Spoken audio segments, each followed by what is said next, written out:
Where is the wealthiest place in the world?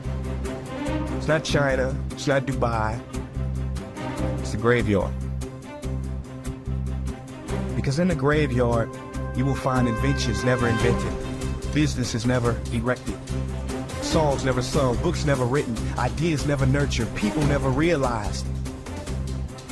But you want to know something else? You're not in the graveyard yet.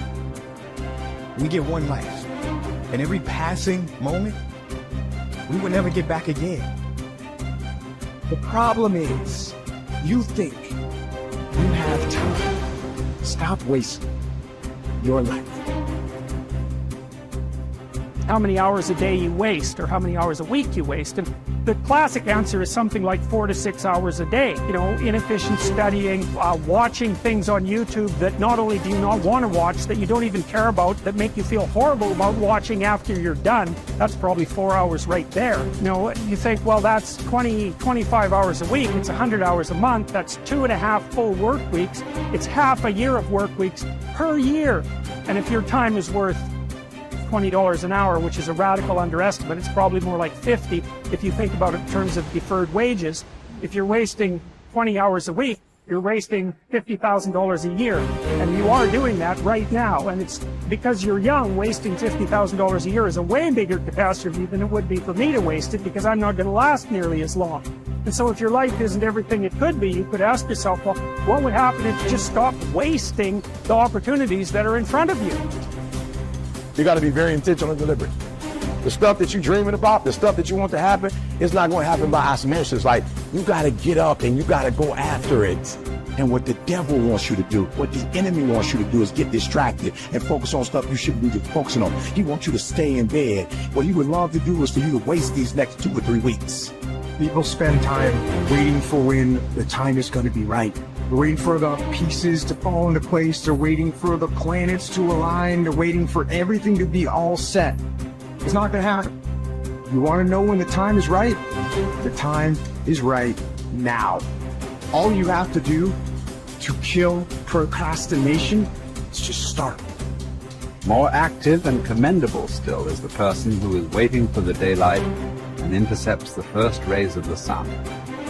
Shame on him who lies in bed dozing when the sun is high in the sky, whose waking hours commence in the middle of the day.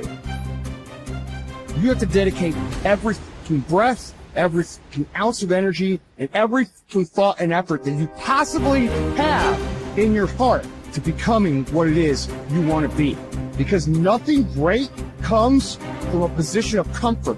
Everything worthwhile, everything that is great comes from being in a position of uncomfortable. Nothing worthwhile is easy to get. Everything is going to make you uncomfortable. Get used to it.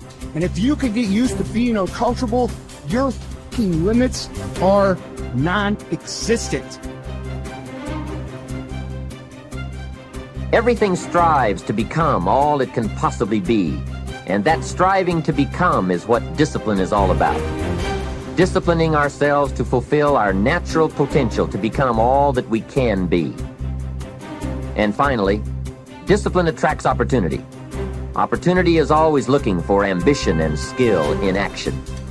Discipline taps the unlimited power of commitment. The human will in action, driven by inspiration, enticed by desire, tempered by reason, guided by intelligence, can bring you to that high and lofty place called the good life. Discipline, those unique steps of intelligent thought and activity that put a lid on temper and a faucet on courtesy, that develop positive and control negative, that encourage success and deter failure, that design lifestyle and control frustration, that enhance health and curb sickness, that promote happiness and manage sadness. Discipline, the start and the continuing process that brings all good things. And remember, anyone can start the process. It's not if I could, I would. It's if I would, I could. If I will, I can. So start the new process. You can begin a new habit no matter how small it is. Small isn't important.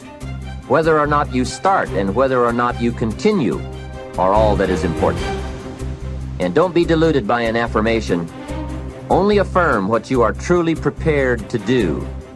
Many of us delude ourselves with our words into believing that we're making changes and making progress, when in fact our daily activity is taking us in the exact opposite direction of our affirmation.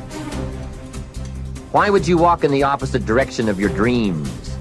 The man dreams of wealth and walks daily towards certain financial disaster. The man wishes for happiness and thinks the thoughts and commits the acts that take him to certain despair. So to have a prosperous life, start a prosperity plan. To become wealthy, start a wealth plan.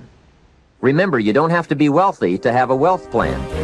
A person with no means can have a rich plan. If you are ill, start a health plan.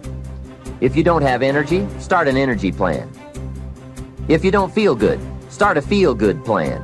If you're not smart, start a smart plan. If you can't, start a can plan. If you haven't, start a have plan. Anyone can. Even a bad person can start hearing good messages and reading good books. Recognize that the start of the better life, the happy life, the wealthy life, is today. This is exciting. Both the process and the result can begin today. Start the new journey today. If you think of a new idea, today is the day to begin the discipline of putting that idea into action. Set this day up as a long, busy, exciting start for your new life. Get your first book for your new library today. Begin your new practice of setting goals today. Start clearing out a drawer of your new orderly desk today. Start eating an apple a day on your new health plan today. Put some money in your new investment for fortune account today. Start reading with intensity for your new wealth of mind plan today. Write a postponed letter today. Make a delayed telephone call today. Pick up your camera and take a picture of something to start your new treasury of photographs today. Get some momentum going on your new commitment to the better life. See how many activities you can pile on in this first day. Go all out. Break away from the negative downward pull of gravity. Start the thrusters going. Prove to yourself that waiting is over, hoping is past, and that faith and action have now taken charge. It's a new day, a new beginning for your new life. With discipline, you can't believe the list of positive moves you can make in the first day of your new beginning. What have you got to lose? Only the despair and fear and guilt of the past. Only the dissatisfaction and unhappiness and lack of fulfillment of the past. Only the frustration and low self-esteem of the past. Don't let yourself forget how many doctors have died, furrowing their brows over how many deathbeds, how many astrologers after pompous forecasts about others' ends, how many philosophers after endless disquisitions on death and immortality, how many warriors after inflicting thousands of casualties themselves, how many tyrants after abusing the power of life and death atrociously, as if they were themselves immortal. How many whole cities have met their end? Haile, Pompeii, Herculaneum, and countless others. And all the ones you know yourself, one after another. One who laid out another for burial and was buried himself, and then the man who buried him, all in the same short space of time. In short, know this: human lives are brief and trivial. Yesterday, a blob of semen. Tomorrow, embalming fluid, ash. To pass through this brief life as nature demands. To give it up without complaint. Like an olive that ripens and falls. Praising its mother, thanking the tree it grew on.